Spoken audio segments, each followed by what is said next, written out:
acerca de los audios, los dos audios que le mandé de este hermano Bonhoeffer. Seguramente no es una historia tampoco muy conocida, ¿no? Del tiempo del nazismo, sí lo conocemos por la historia. Hay una película, sí. Pero existieron cristianos también en esa época, en ese tiempo. Existieron cristianos que se tuvieron que exiliar, como pasó también en tiempos de persecución, pero existieron cristianos como Bonhoeffer que, teniendo la posibilidad de vivir en otro país, ¿no? Porque se fue de 2 meses ahí a Estados Unidos, que dijo: yo no puedo estar acá en mis hermanos allá, y decide volver. ¿Y el volver qué le costó? Le costó la vida, ¿no? Le costó la vida, pero es impresionante cómo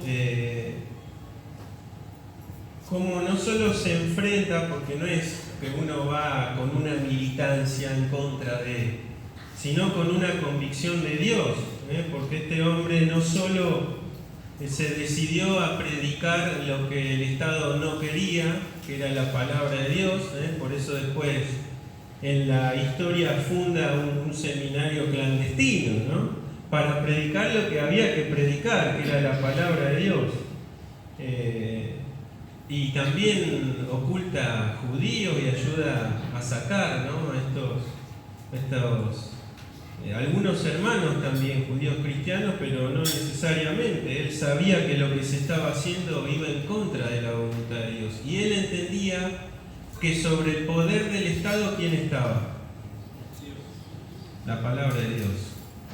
Por eso es que la palabra de Dios es nuestra ley suprema. No es el Estado, ni siquiera la Constitución, ¿sí? Porque muchas veces puede pasar como pasó en épocas pasadas, tristes, como pasa, ojo, hoy en muchos países también, donde la ley dice que este libro no puede estar, o no se puede leer, o no se puede predicar. ¿Y a quién vamos a obedecer? ¿Al Estado? Obedecemos primero a Dios, sobre todas las cosas, aunque eso signifique que seamos perseguidos, suframos incluso cárcel, y como este hombre estuvo dispuesto, como también lo estuvo Pablo, ¿se acuerdan? En ese último viaje que él hace, cuando regresa, hasta un profeta sale y le dice: el dueño de este cinto, en Jerusalén. ¿Y qué dice Pablo? Yo no solo estoy dispuesto a sufrir, sino a morir. A morir. Y esta convicción es la que debe también primar en nosotros. Los tiempos difíciles son también para ver estas cosas, ¿no? Para comprender que hay algo supremo a lo que nosotros le debemos obediencia, y ese es nuestro Dios. Y bueno, la historia de este hombre es, la verdad que, como decía también de Luther, quizá uno pueda estar o no de acuerdo con ciertos aspectos teológicos, pero la vida, ¿no? La ética y la moral cristiana que tuvo este hombre es digna de ser tomada también como ejemplo. Y el libro, no sé si alguno lo leyó, El precio de la gracia o El precio del discipulado también se tradujo. Es un libro que hay que leerlo tranquilo, no es devocional. Tiene un contenido que te pega, porque en esa sociedad donde muchos cristianos se amoldaron tristemente, ustedes escucharon que al principio muchos pastores luteranos creían que Hitler era la encarnación misma de Cristo, ¿no? También había un entorno, digamos, cultural que hizo que se confundieran, pero algunos en la foto que les mandé están al lado. Y hay fotos donde están así, un pastor luterano, saludando al lado del Führer. Bueno,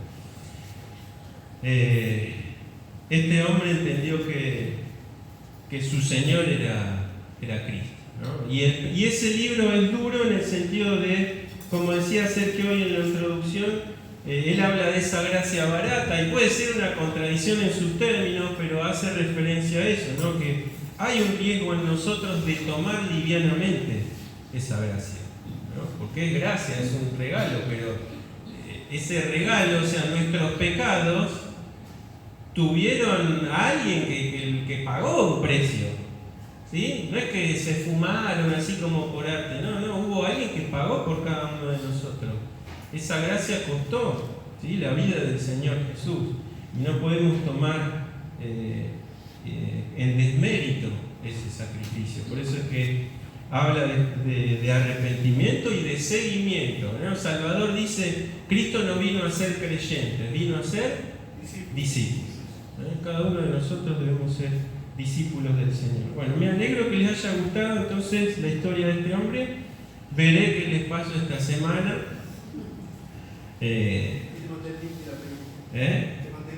Me mandaste el link de la película. Bueno, se lo compartimos después. No me escuchás los videos de 5 minutos para ver la película. Se mete en la cama. Bueno, y después te preguntamos el domingo que viene que nos cuentes la peli. Lo voy a ver hoy, después me lo mando. Dale.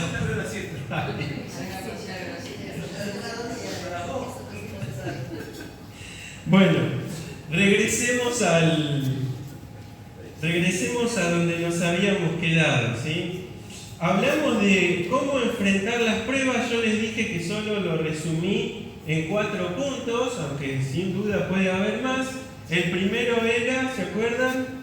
Teniendo convicción. Y el segundo era Considerar.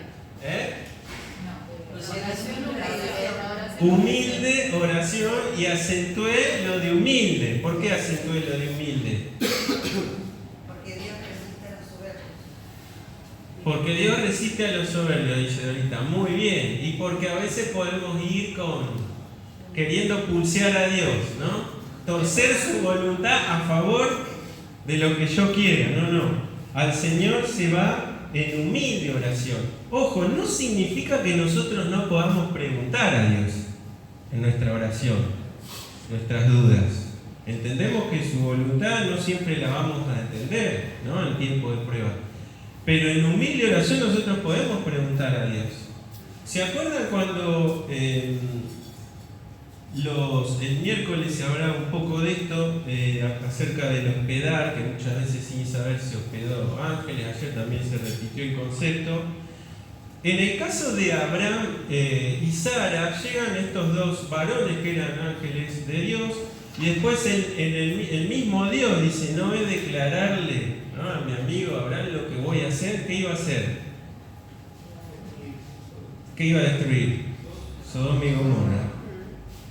Destrucción total. Ahí no quedaba nadie en pie, ni los animales, ¿no? Y cuando se le comenta esto a Abraham, ¿qué hace Abraham? Se le mueve la teología a Abraham. Dice, ¿cómo?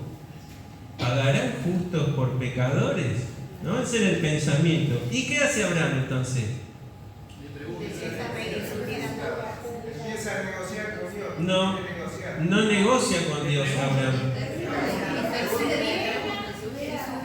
Él tenía una duda dentro, porque incluso él sabía que quién estaba cerca de esa ciudad, su pariente. Aunque tomó una mala decisión, porque él cada vez se fue acercando más.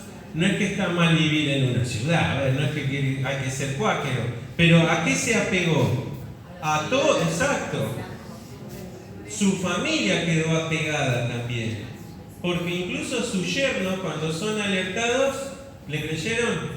No le creyeron, ¿sí? Entonces, fíjense cómo él, siendo el responsable, ¿sí?, el patriarca espiritual de su familia, erró ahí.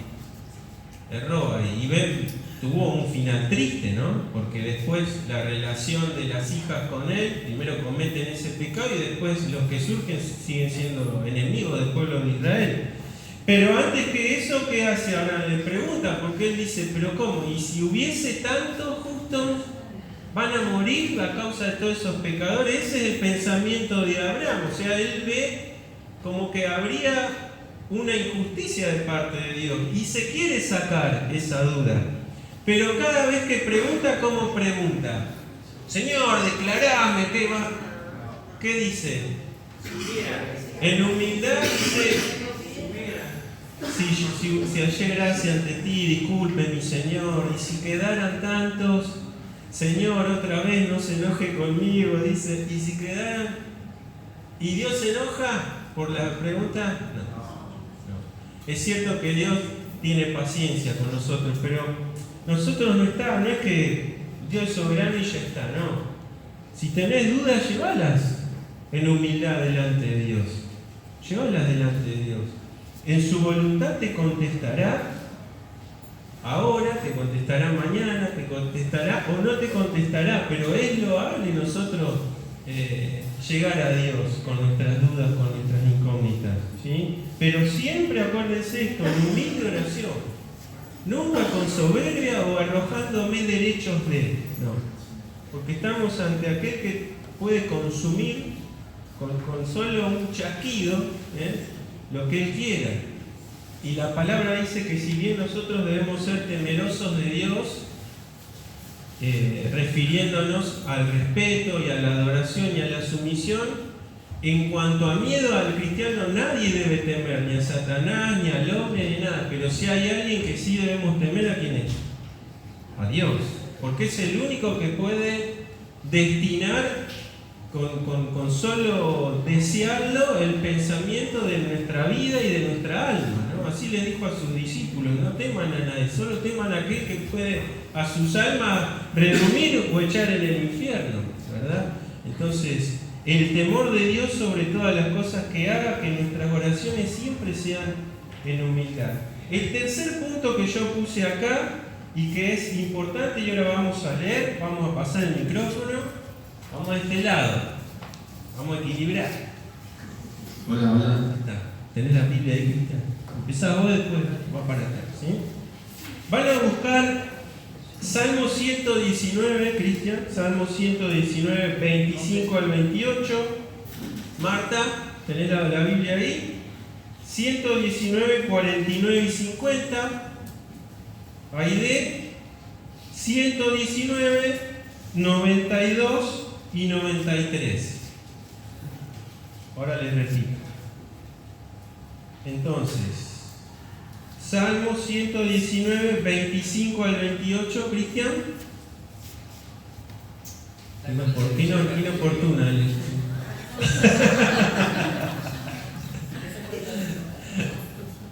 Vamos, Cristian, dale. Abatida hasta el polvo está mi alma, vivifícame según tu palabra. Te he manifestado mis caminos y me has respondido. Enséñame tus estatutos.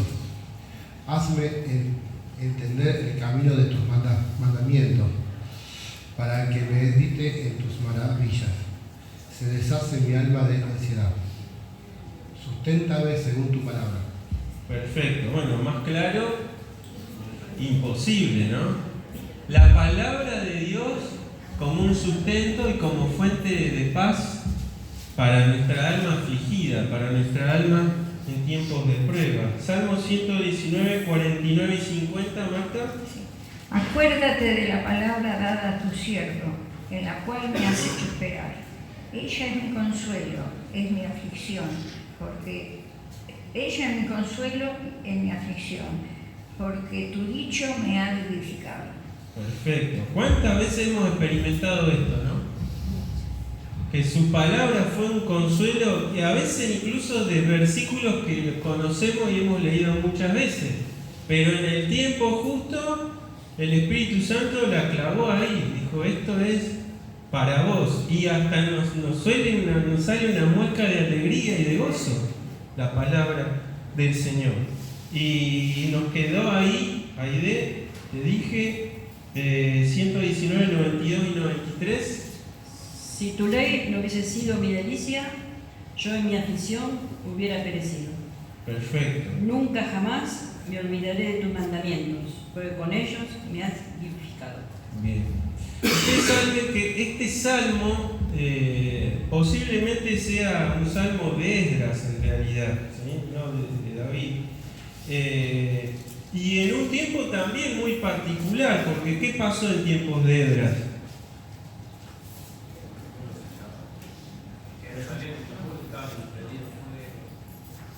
Habla fuerte, Rodrigo, que no te escuchamos. Que Jerusalén estaba prendida a fuego.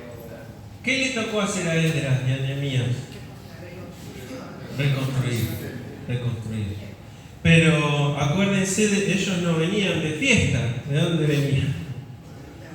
De un cautiverio de 70 años. ¿Sí? Y entonces le toca la dura tarea de reconstruir no solo lo que es, como decía Rodri, que está bien, todo lo que es edilicio. ¿Qué más había que reconstruir? Los fundamentos que espirituales. Y a pesar de las luchas que tuvieron, porque con una mano construían algunos y con la otra que tenían una espada, porque habían enemigos que no querían que se reconstruya la ciudad. El enemigo sigue haciendo eso hoy, hermano. No quiere que se construya tu matrimonio, ni quiere que se construya tu vida espiritual, ni quiere que se construyan tus hijos en el fundamento de la palabra. Y muchas veces estamos así. Y educamos también a nuestros hijos así. Con una construimos, con otra hay una espada. Y estamos cubriéndolo de lo que ven, de lo que escuchan, de quien les habla. Es una lucha continua, ¿no? Es andar sobre el agua, como dice la última canción de Benavides. Toda la vida es andar sobre el agua, haciendo referencia a Pedro. Hay tormenta y tempestades, y la vida es andar sobre el agua. Y así como Esdras tuvo este tiempo muy difícil, ¿cuál era en él el sustento, su gozo, su meditación? Lo que le daba aliento a continuar, la palabra de Dios. ¿Sí? La palabra de Dios. Y eso también es una lección importantísima en nuestra vida. Y quiero también recalcar algo en esto. No es, hermano, abrir la palabra, cerrar los ojos y poner el dedo. Y a ver, Señor, ¿qué me quieres decir? Cuidado que no vayamos a leer y fue y se ahorcó. La palabra de Dios no es solo lectura, es lectura y meditación sistemática. Nosotros no nos alimentamos de cualquier cosa todos los días, ¿no? Hay una planificación. Hoy qué comemos, mañana, las mujeres sobre todo se preocupan en eso, ¿no? Nosotros ayudamos, obviamente. Podrías hacer tal cosa mañana, ¿no? Que te sale bien. Pero el alimento espiritual también tiene que ser en nuestra vida así. No es azaroso la palabra, no tenemos que leer por azar la palabra de Dios. Y a ver que me toca hoy y abro y... No. Eso no nos dejó ejemplo ninguno de los hombres temerosos de Dios. Todos inquirieron y buscaron en su palabra y de forma diligente. Y eso es importante en nuestras vidas que lo podamos entender. Nunca es tarde para poder entender, estudiar la Biblia y meditarla. No significa que tenemos que estar 3 horas leyendo la Biblia. No me refiero al tiempo, me refiero a la calidad. ¿Cómo tomamos cada día nosotros la lectura de su palabra? ¿Como algo a que tachar? Hoy me toca tac, listo, cumplí. Va, Señor, ¿viste? Cumplí. Lo tomamos en ese sentido, decimos, Señor, hoy quiero alimentar mi alma. ¿Qué tienes para mí? Cuando nosotros vamos incluso con ese sentir a leer su palabra, ustedes van a ver que el Espíritu nos va hablar de una forma completamente distinta. Y muchas veces la meditación, ojo, no es cerrar los ojos, poner los deditos en punta y ver que en la mente el Espíritu nos traiga algo. No, la meditación es pensamiento, es análisis. Cuando leímos un pasaje o varios pasajes, nos quedó algo, el Espíritu nos trae algo. ¿Y qué hacemos? Meditamos, nos preguntamos por qué. Analizamos el contexto, volvemos a la palabra, leemos textos que hacen referencia. Hoy todas las Biblias tienen textos de los cuales salen y podemos ir a textos complementarios. Esa es la meditación. Es masticar, es como hace el rumiante, ¿no? No bastó con tragar, tiene que rumear. Y eso lo tenemos que hacer todos los días. El raquitismo espiritual viene por no alimentarse de la palabra de Dios. Y los que son débiles, los que cualquier cosita que escuchan ya los hacen tambalear, es porque no están alimentados, siguen con papilla. Y no tiene que ver con los años que tengas en una iglesia. Podés tener 40 años repetido el primero. O sea, lo importante del crecimiento es una buena nutrición. Es cierto que empezamos como un bebé, con leche, después papilla y después cada vez alimento sólido. A un recién convertido no le vamos a dar libro de Apocalipsis para que entienda, ¿verdad? Ni nosotros. Nosotros empezamos por las cosas claras que el Señor nos revela para poder tener una vida cristiana acorde a lo que Dios manda y poder crecer.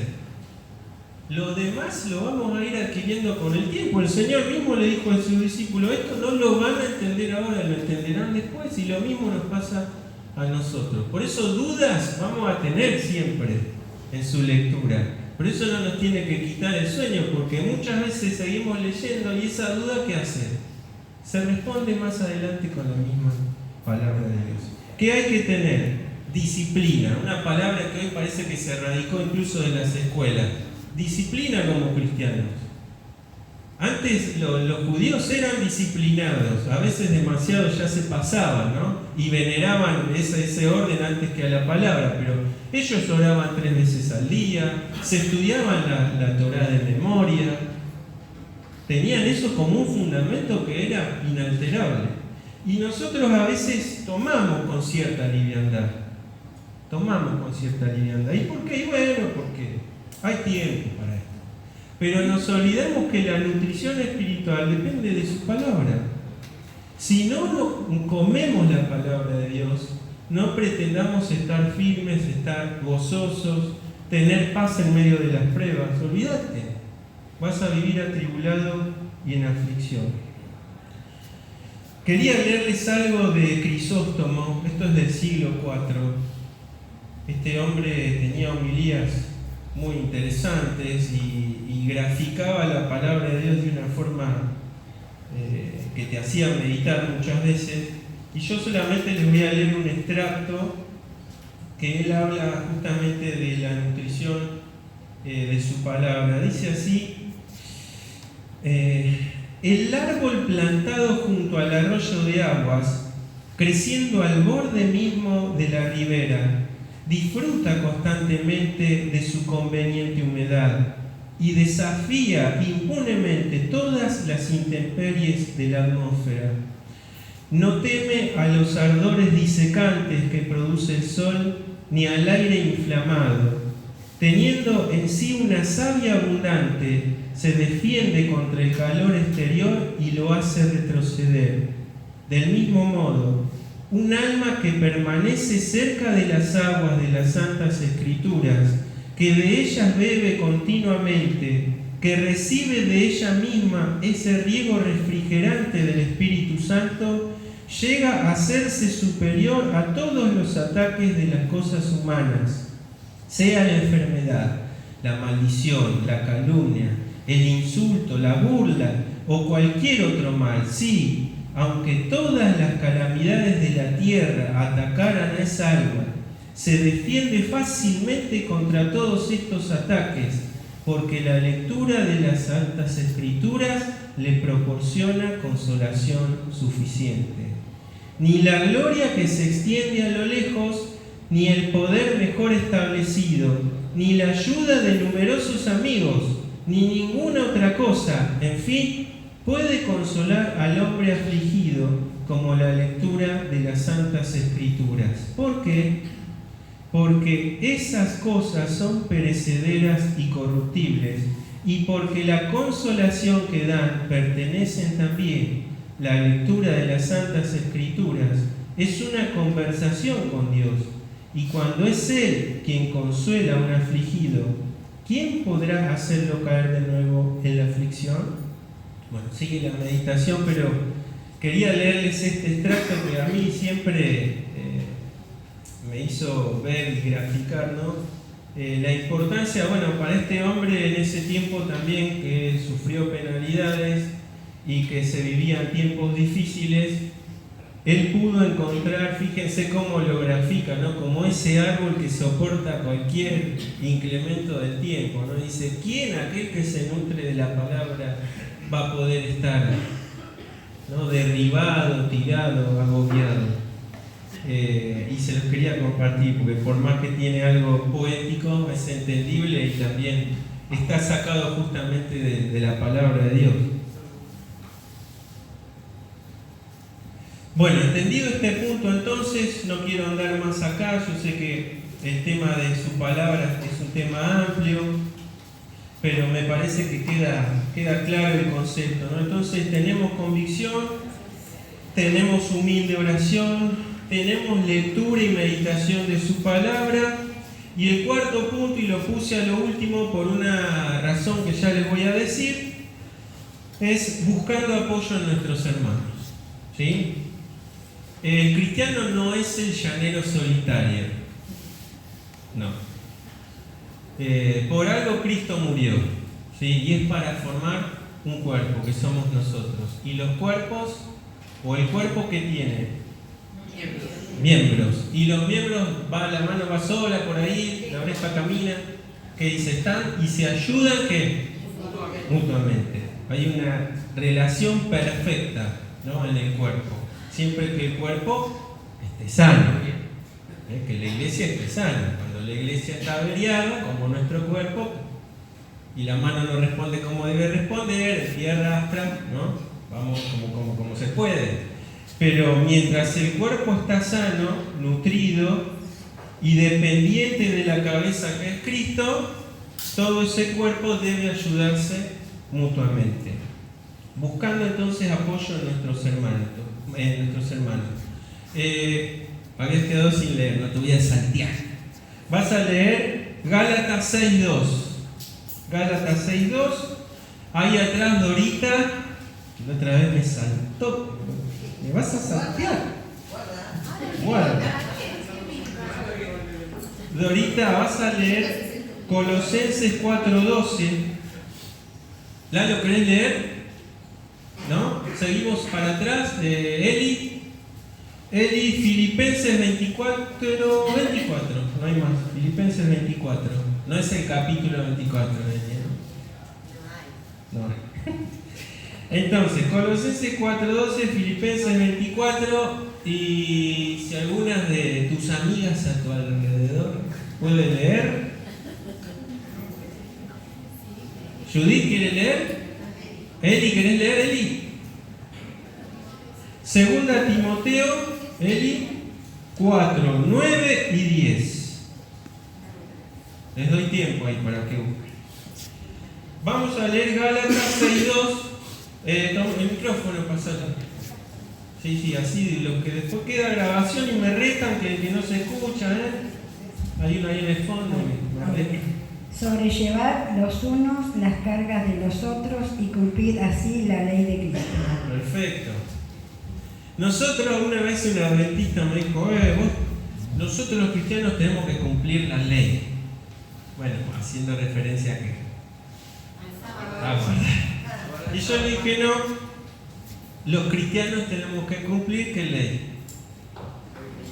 La ley de Cristo, no la ley mosaica, la ley de Cristo, ¿verdad? Parte de esa ley de Cristo, ¿cuál es? Ayudarle a tu hermano a llevar, ¿sí? Es cierto que hay cosas que las llevaremos nosotros con ayuda del Señor, porque hay abajo un pasaje que a veces parece ser contradictorio, pero hay cargas que al cumplir la ley de Cristo es eso, es ayudar a tu hermano débil, a tu hermano que está pasando necesidad. Entonces, la ley de Cristo nos dice que tenemos que ayudar con las cargas a nuestros hermanos. Y muchas veces habíamos hablado de esto, de llorar con los que lloran.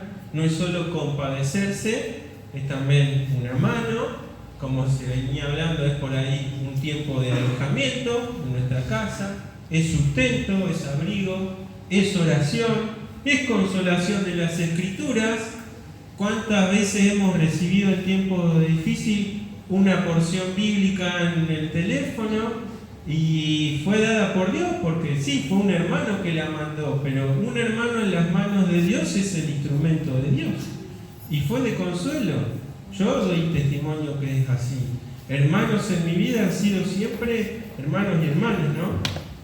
El momento cuando vos decís, Dios, necesito algo de ti, por ahí ¡cling! Suena el teléfono y que llega la palabra justa. Eso lo hace Dios, eso lo hace Él. ¿Sí? Importante ese texto para tenerlo en cuenta. Pero ahora también yo le dije que este punto lo puse al último por algo en especial. Vamos a leer entonces ahí Colosenses 4:12 que dice: Os saluda Epafras, el cual es uno de vosotros, siervo de Cristo, siempre rogando encarecidamente por vosotros en sus oraciones, para que estéis firmes, perfectos y completos en todo lo que Dios quiere. Bien, ¿quién los saluda? Epafras. ¿Quién era Epafras? Dice: Siervo de Cristo. perfecto. Filemón 24. Filemón 24. Sí, vos, ¿no tenías Filemón 24? ¿Qué agarraste, Filipenses? Marcos, Aristarco, Demas y Lucas, mis gobernadores. Léelo de nuevo. Marcos, Aristarco, Demas y Lucas, mis colaboradores. Bien. ¿Dónde estaba Demas? ¿En qué puesto? Papacito. ¿En qué puesto estaba? ¿Al lado de quién? ¿De quién dice ahí? Pablo. ¿Y quién más? ¿Y quién más?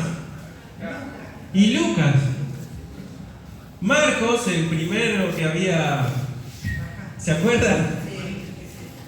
En su primer encarcelamiento en Roma estaba ahí, Este hombre había crecido en la fe, y Lucas también estaba ahí. ¿Y quién más formaba parte de ese círculo? Demas, un colaborador.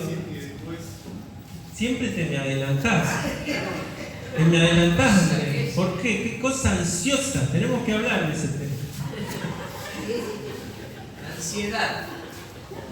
Y el último texto, 2 Timoteo 4, 9 y 10, ¿qué dice?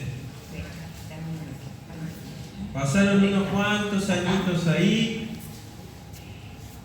Acuérdense, Colosenses y Filemón se escribe en el primer encarcelamiento, ¿sí?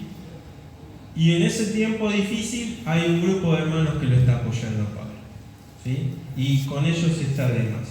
En el segundo encarcelamiento, que fue un poco más duro, 2 Timoteo 4, 9 y 10, ¿qué dice? Procura venir pronto a verme, porque Demas me ha desamparado, amando este mundo, y se ha ido a... ¿Dónde estoy? Y se ha ido a Tesalónica. Bien. Ahí está, ahí nomás, la ¿hasta parte ahí? A, sí. Okay. ¿Qué pasó con Demas? Ya nos quemó la historia, Andrés, pero ¿qué pasó con Demas?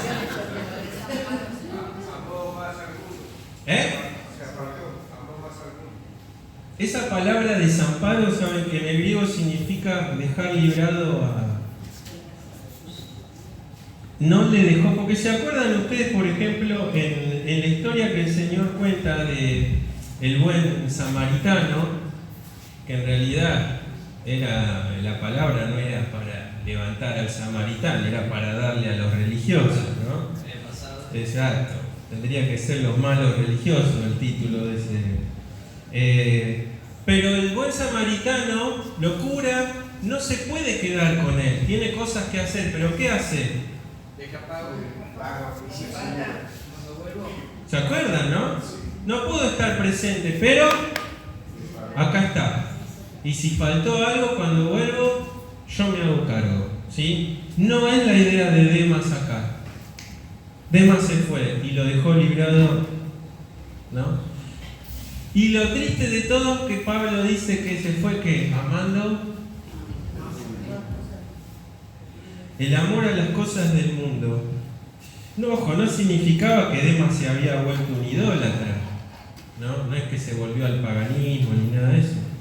Volvió a sus negocios, volvió a lo que le daba rédito, volvió, qué sé yo, vaya a saber a qué.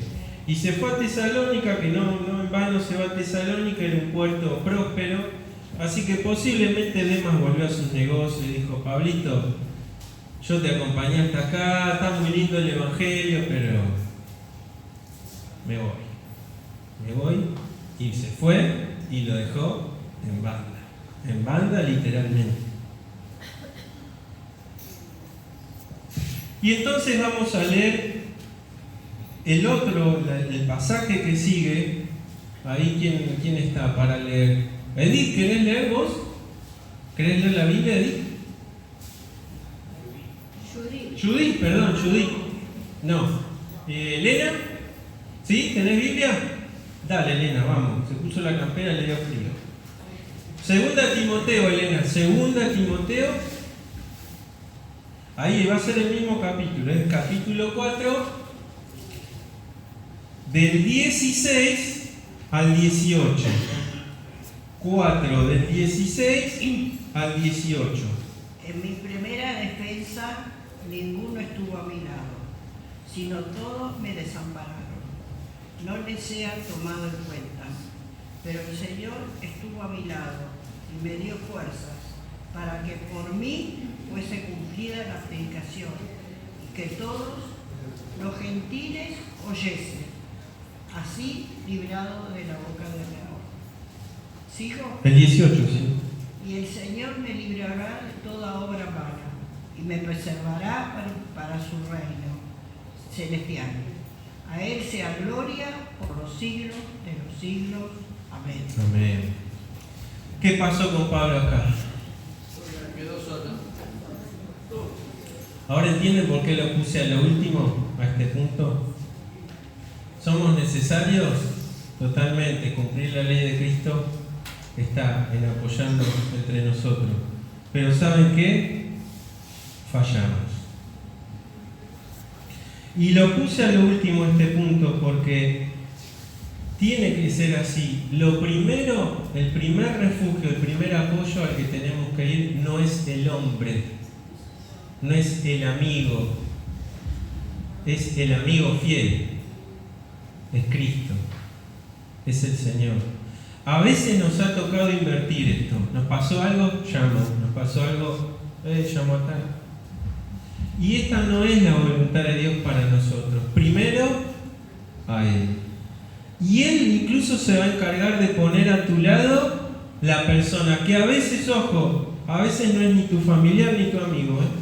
A veces es un hermano incluso que tenías poca relación y Dios dice, a ese lo voy a llevar para ese momento de angustia. Y eso pasa solo cuando nos ponemos y miramos primero a Dios y decís, Dios, necesito tu sustento. ¿Listo? Ahí está. No tenemos que invertir el orden de Dios. Maldito el hombre que confía en ¿quién?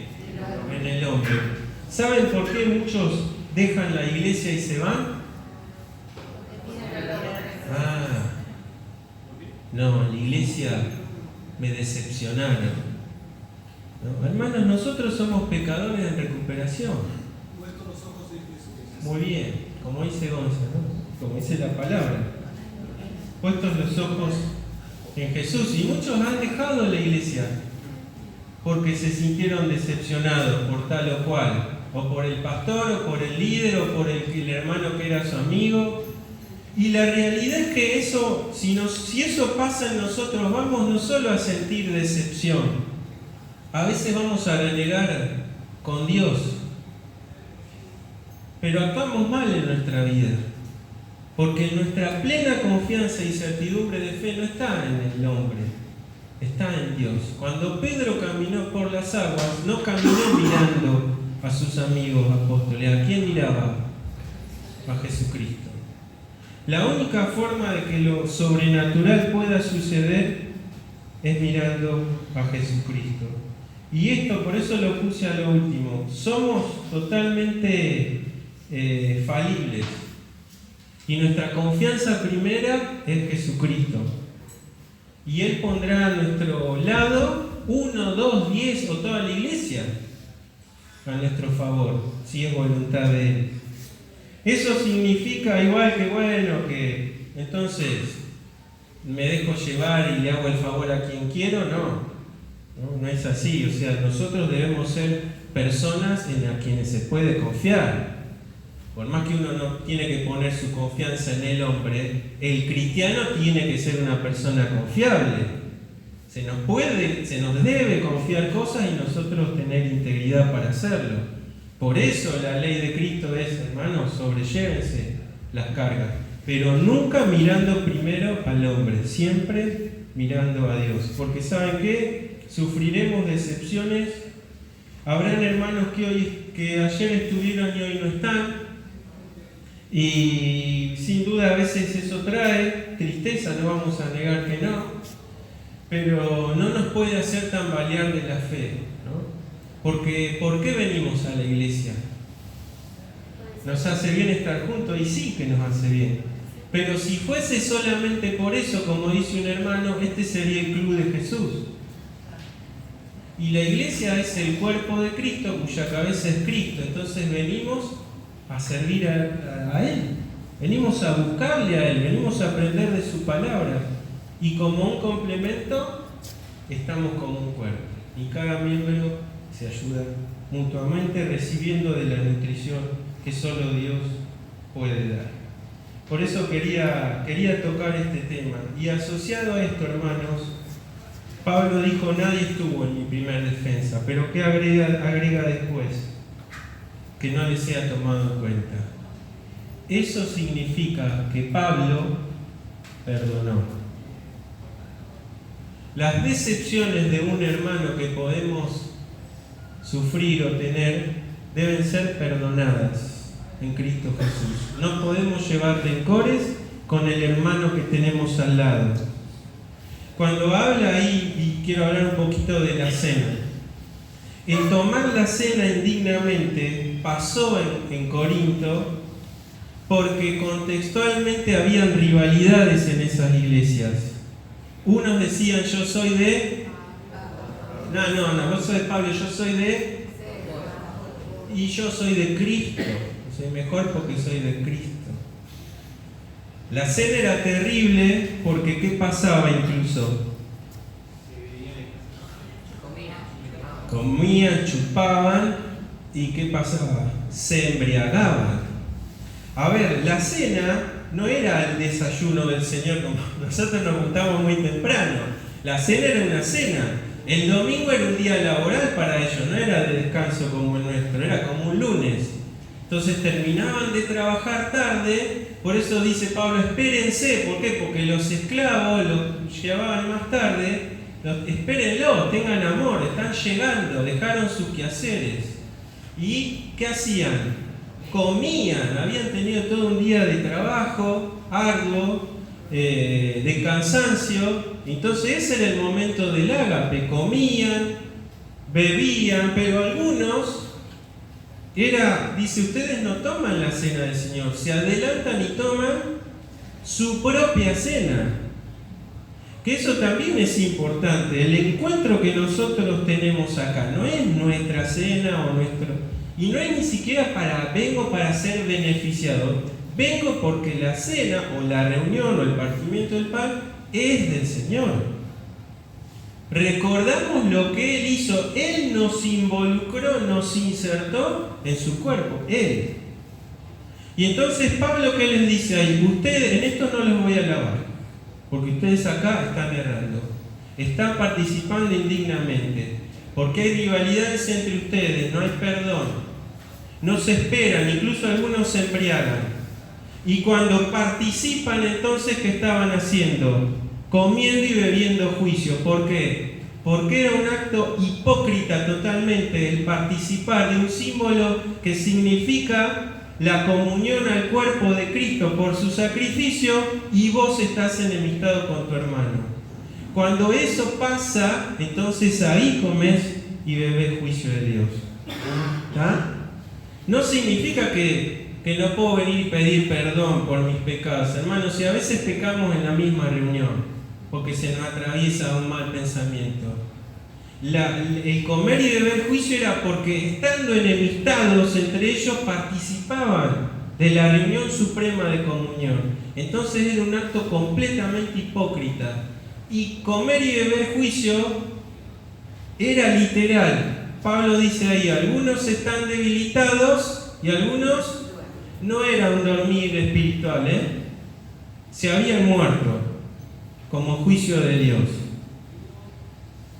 No es cualquier cosa el ser hipócritas en la comunión de Cristo, ¿sí? Y esto también tiene que ver, sin duda, con la dependencia total y con qué espíritu vengo yo, no solo a la cena, a cualquier reunión. Vengo a buscar a Cristo, vengo a recibir de Él, vengo a adorarle a Él. Si ese es mi sentir, por consecuencia me voy a gozar con mis hermanos. No voy a estar mirando quién llega tarde, quién canta mal, quién hizo esto, cómo vino vestido, porque yo no vengo a eso. Vengo a buscar al Señor que lo dio todo por mí. Termino porque se pasó el tiempo y quiero que la clase que viene empecemos ya con el tema que sigue. Y dice ahí, volvemos a Santiago ahora.